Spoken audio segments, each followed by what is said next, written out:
All right, welcome back. We're the Connor Happer Show here on 1620 The Zone and on 1620thezone.com. We're joined now on the 42 Degrees of Source hotline here on Super Bowl week by Frank Caliendo of Frank Caliendo. Hello, Frank Caliendo. How are you? Doing well. How are you? Good. So you're coming to Omaha in a couple weeks, but we figured we'd talk before the Super Bowl because you've merged the comedy with sports, and this show is not purposefully comedic; it's only accidentally comedic. Welcome to the club. Exactly. So we thought you'd be the perfect guy to talk to for this lead up to the Super Bowl. The guy who's made enough mistakes to get himself somewhere. That's me. I am the human eraser. That's what it's all about. Yeah, I was actually down, and I was in Vegas, not down, but over in Vegas. I guess it's north of here. I live in Phoenix. So I was up there. I was at Radio Row for a little bit. I can do about a day of that. For the people who don't know what Radio or Media Row is, all the radio stations, or a lot of the radio, I shouldn't say all except us, yeah. Except Omaha. All the X-1, where X is all the radio stations, and 1 is Omaha. Nobody knew there was going to be algebra in this equation. So it's the radio part different than the TV by the amount of makeup and people you can look at directly. So it's surreal there I'm going to a few different cities throughout the year, and I have some different friends. Dallas is always there because they're hoping that they probably bought a spot for the next 10 years thinking the Cowboys are getting there every year, and they aren't. The Kansas City shows are there, but a lot of different, it's not the same as it used to be, but it's still quite a few different radio stations. Me just going around saying the same things to every local radio station. Sure. And doing, it's always the same question. Can you do Patrick Mahomes? And I'm like, well, he sounds like Kermit the Frog. I'm like, well, a little like Kermit the Frog. What you hear is that frog in the throat kind of thing, the bubble, as I would call it. But there's more Fozzie Bear in there than Kermit the Frog if you're using Muppets. So Kermit the Frog is hi ho, Kermit the Frog here. So that's Jim Henson sound. Fozzie Bear is Frank Oz. Waka waka waka. And that's where you hear that bubble. You combine the two, add a little Texas Southern accent. You're like, yeah, I mean, that's what I mean. It's the kind of thing that I'll just get the ball, Travis, and see what's going to happen. And that's if you want me to talk like Kermit the Frog, there you go. Yeah. Well, it seems like low-hanging fruit, right? It's he's the guy of the Super Bowl. Everyone does a Mahomes impression. And the Mahomes impressions are just outrageous, myself included. Like we really. Now I want to hear yours. I want to hear what yours is. It's like I like ketchup, it's stuff like that. It's not even an impression. It's Grover. You're doing Grover. Exactly. It's not even an impression. It's just a parody of an impression. So I imagine there's a line there somewhere where you have to what is reality and what is just a parody of the impression. Yeah, I mean, if you want to try and be funny with it, I think it's better to do the parody. Go caricature versus full on portrait. So I think that's the more fun, and people get used to that kind of thing. Once you do it for a while, your audience knows it, and they look forward to the goofy version. I like goofier. My John Madden, I could have talked, pretty much exactly the way he talked and do this kind of thing and say the things that he would have said, but then it's a lot more fun to do it this way. Exactly. So it's I always use Will Sasso doing Kenny Rogers on Mad TV. Like, I'm Kenny Rogers. This is jackass. It had nothing to do with Kenny Rogers anymore, but you couldn't wait to see him do it. It's like how everybody does Will Ferrell as Harry Carey instead of Harry Carey. Right, and that's actually, I think, that's actually John Caponera doing it, which is the original Johnny Caponera. That's my opener. It's an impression of an impression of an impression. Yeah. Yeah, absolutely. Which is what 90% of impressions are out there. I had somebody get into me about a Donald Trump impression, say I was doing it wrong. I'm like, I've been doing this for 20 years. I did it with him at Trump Tower 15 years ago. Don't tell me I'm doing it wrong. Did you bump into Nance and Romo at the Super Bowl, and they, are at the media events this week, and then because you do both of them. Oh, Jim, that's the Romo is my new thing with him is, or my current thing I should say is that he's just like revving up a car. Oh, Jim. And then all I really do with Nance is Tony, because that's all I can say. Nance called me, left me a message. Hello, Frank. Jim Nance, along with my pal Tony Romo. Oh, Jim, this is going to be a great phone message. And Romo went from he went from knowing everything. He went from Nostradamus to knows nothing about the game. Right. I mean, where did that oh, Jim, what's he going to do here? Let's go to Jay Feely. He's a kicker, Tony. What's going on. Kickers always had a lot of time. They know what they're going to do. But the excitement of Romo, the kid in the candy store, he's the kid going to the movies oh, look at those Juji fruits. That package like $600. Doesn't matter. My dad's going to pay for it. Here we go, Jim. That's why we love him. We all hope to view the world with that sort of wonder. This is my first ever football game. I love this. Right. Even if Tony's messes something up, I love when he gets caught it happens to me all the time. When he goes for a reference and he can't think of the reference, he's like, that's like going 0 to 60 in a car that goes really, really fast. You're like, well, how about a Maserati or something? Pick something. No, it's not specific. It's just I don't have it. Car that goes really fast. I couldn't think of it. I've been tackled too many times. My line wasn't that good all those years. Does anybody do a Frank Caliendo impression? How would they go about doing a Frank Caliendo impression? Oh, first of all, they'd have to waste a lot of time. I don't know. I don't know. Just not to ever finish any sentences. Start half your sentences and then change ideas halfway through. I think that would be a typical me. I'm not sure where my voice lies in the spectrum of voices. I think it's kind of bland, but that's definitely going from thing to thing without always knowing what's going to happen next, and a lot of hope and not always a lot of payoff. So that's me. You're I was watching some interviews to prepare for this interview. Me too. Yeah, I imagine. So you got to get the scouting report. You got to understand how it works. So you're pre-programmed with to do George W. Bush, because you always have your eyes closed. Your eyes are kind of, you're trying to, you're kind of searching around. That's how Bush was. You're always pre-programmed that. So I went back and that's my scouting report on you. That's where I would start. I think that there is some of that when I do. I would say there's a Trump Biden thing I put out there that was a joke, a debate. It's not political at all. I guess some people could take it as political. I mean, as a joke, but right. It's I definitely do that as I'm just trying to think of because I was just kind of coming up with stuff on stage, and the eyes are closed, and they're actually closed right now as I'm thinking. So I do that. Definitely. That's a 100% on. And I was actually noticing that when I put that video out there, I'm like, oh, that's annoying. That's annoying when you do that. So it's not annoying. It's just a thing. If you need a place, if you were doing a Frank Caliendo and you needed a place to start, that's how you start. Well, that's one. There's another one where I grab the back of my head or rub the back of my head. There's a bunch of Frank Caliendoisms that nobody's ever cared enough about until now. So this is a good sort of intersection between comedy and sports, and sports sometimes could be super comedic. And then when I think of you and I think of your interaction with sports, obviously you think of Madden, but it's the first thing, and it's the easiest one to do. Todd.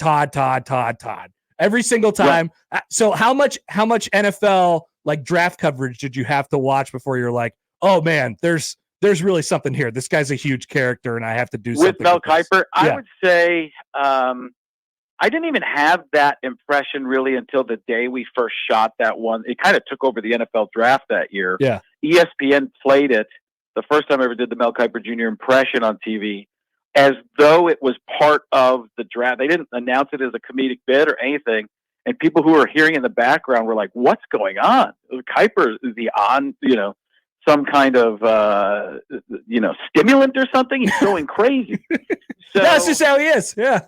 Yeah, no, but I amped it up, and I was trying to figure out, we were originally talking about it being a producer, and I said, he says his name all the time. He does say McShay. He does say McShay, but it's not as funny as saying Todd. So then I was going back and forth, and then I was like, Todd. And then I kept saying it, and McShay was there with us, and I kept going, Todd. And I have ruined so many. If your audience would know, because they're a sports audience, but so many times in a club or a theater or whatever, I'm there, and it's somebody who's come to see me from something else and doesn't know me from sports.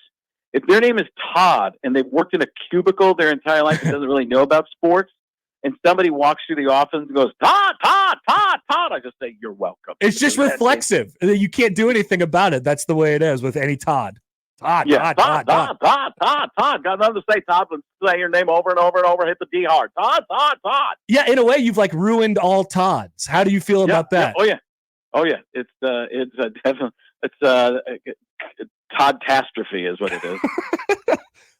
So we were talking about impressions where like it just becomes a parody of itself. It's the same thing with, and I've heard you do a good Stephen A. Like, but you have to find the right words in there too to make it work. And if you're doing it for 1, 2, 3 minutes at a time, if you're trying to get sentences together and paragraphs together, Stephen A. can be a tough one because you have to have such a deep vocabulary. Oh yeah, I don't have that. I don't even have it. Every time my memory's so bad at this point because I've struggled training. My whole life has just been go with the flow, wing it, and just kind of make things happen and hope. And that's why I'm at where I'm at. So it's one of those things that I can do a little Stephen A. But then I start making stuff up.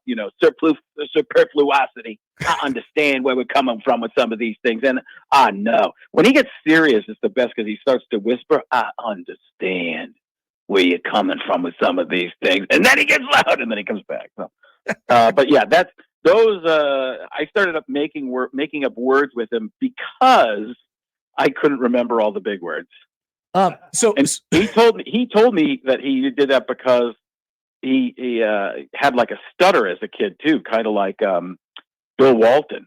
So it was one of those things where he struggled as a kid, and his mom made him just read more and more and more. He might have been making it up, but that's what he told me. Jeez, that's like the opposite direction to go. You know, if you can't put sentences together and you're stuttering, it's like, oh, let's just come up with these incredible words that I could just pull out of nowhere. That's pretty impressive. Yes, I would say conjure them. Conjuring is what you do as a magician of the artisan language. I don't even know what that's. I was trying to think of. I was thinking the auditory and something, and I didn't have it, so I said artisan, which made no sense. Hey, is this like what the show looks like, or what? So when you're in town in a month at the Funny Bone, like is this what the show looks like, or is it less impressions and more stand up? What does it sound like? It's like that. It's kind of in between. It's just mix and match and go in and out of stuff. There's a lot of the stuff that's planned and some that just happens that's better because it isn't planned. That's why I like the club so much. Is you're right there next to the audience, and it's easier to feed off of it and I don't know. I enjoy that freedom as opposed to doing the stuff. You know, lots of comedians. What you're really supposed to do is go and work through stuff at like not open mics, but like showcase shows and do 10-minute sets, and then then work it out in clubs, and then go do theaters. And I kind of I'm all constantly working it out in clubs and goofing around in it, and I make sure to get the stuff in people all want to see too. So it's kind of a mix of those, of really doing the main bits and then making sure I'm doing something that gets me happy as an artiste, so to say. You've been to Omaha plenty, right? Yeah, a bunch of times. I feel like there's been a lot of Frank Caliendo shows over the years. What do you like about Omaha? Well, I grew up in Wisconsin, so it's not that much different. No, I mean, I grew up in Waukesha, Wisconsin, so it's pretty similar. So it does feel like being back, just in the Midwest and just kind of normal people is the way I look at it. When I go to the East Coast, they're kind of angry. If you're in Boston, they're really angry. Down south, it's a little bit slower. Not, I don't know. I've been told that's because of the humidity. Like the people in the South go slower because, well, no, we'll get there. In Texas, that's a nice country to visit sometimes. So, which is funny because you say that in Florida. Great to be back in Florida. I love your country. They get mad. You say that in Texas, like, you bet we can go anytime we want. Exactly. We're out of here. Again, we're super proud of that, actually. Yeah. Yeah. Don't mess with us. That's part of our slogan. So are you a huge Wisconsin sports, like Brewers, Badgers? I mean, what's that look like? I grew up on the Packers. Although I was born in Chicago, so my relatives would always send us, 85 Bears posters for 25 years after that. Sure. So, I mean, a Packer fan, I guess. I mean, we didn't have a lot of money growing up. We weren't poor, just kind of regular folk, so to speak. So we didn't go to many games. My dad was a former minor league baseball player before I was born. So we grew up playing sports, not so much going to watch them. But yeah, I mean, the Wisconsin home teams are, I went to UW Milwaukee, which is in the UW system, but not Madison. So I wasn't really into the Badgers so much. I knew what was going on, and Marquette was right, next to UW Milwaukee. So I knew what was going on, but wasn't really, I like watching things for good games. Like I like watching good games.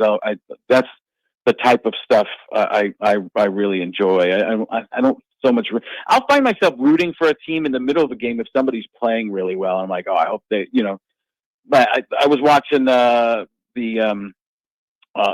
Purdy. We'll take, for example, Brock Purdy. He's struggling in the first half. He starts to come out of it, and then you're like, oh, I'm pulling for this guy now because of all the naysayers and stuff like that. I start to enjoy it. Then he starts winning a game with his legs. I'm like, oh, this guy's more than what, everybody's on the game manager thing. And I'm like, yeah, he kind of is. But at the same time, he pulls it out and does things at the right time and somehow is winning some big games that Garoppolo couldn't win necessarily or somebody else. So it's not like anybody can do it.